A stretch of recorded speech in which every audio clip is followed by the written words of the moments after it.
Yeah. Well, I mean, I think that for all retirement plans, the money has to come from somewhere. Okay, so I mean, there has to be somewhere that it comes from, and I think the challenge is where does that come from? Okay, we're on the verge of trying to solve some issues like their increased medical care because of longer lifespans and stuff like this. But I mean, anybody who reaches the age of 80 and beyond is going to have problems. I mean, I think that's just I mean, that's common sense, right? My dad is 86, and I mean, he has problems just by virtue of the fact that he's getting old.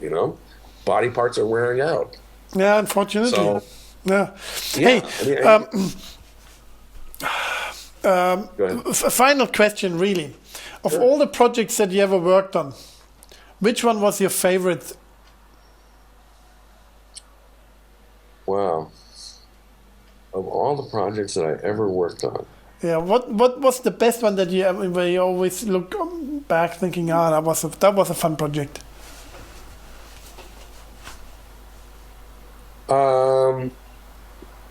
Well, I could probably name a couple. I would say Hunt for Red October certainly is one of them, just because it was such a subtle job, and we worked on it very intensely. There was another one that I really really liked, called Black Rain with Michael Douglas.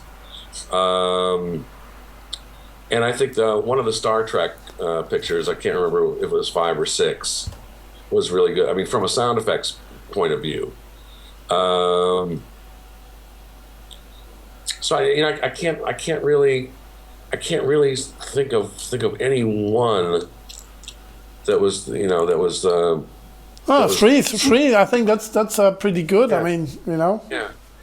what made them so special to you? Okay, for me it was not only the result, it was the process. On those pictures we worked very rapidly and very efficiently through all the material, and some of the sounds that we were creating were coming up and just coming up and just coming up and just coming up, and it wasn't a lot of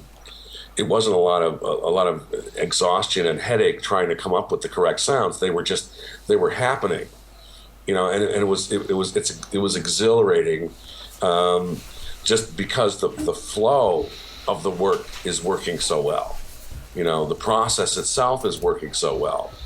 And you do a playback of a little section that you have, and it all just works, and you're like, wow, that's fantastic. So it inside of you, it keeps you going. One of the biggest problems in the sound business is that your best work is totally unnoticed. If nobody notices the sound job, then you did a good job. So it's in a way it's kind of thankless. It's not like picture where people are telling you, oh man, great shots. Those shots were so beautiful. Who's going to say, oh man, the backgrounds were so nice? Nobody's going to say that, right? So, so if your sound job is unnoticed and it's very smooth, because that's another purpose of sound, is to smooth out the whole picture, keep the continuity of the picture going. If it's not noticed, it's a really good job. So, I mean, here we are, we're working really, really, really hard to be not noticed.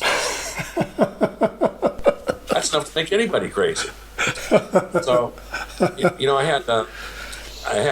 used to get, when I was at Paramount, I had requests all the time from guys who were in film school, usually either UCLA or USC, about could they apprentice with me and blah blah blah, and I used to tell them, well, make sure you come with a full psychological report, because I want to find out what's wrong with you that you actually want to get into this business.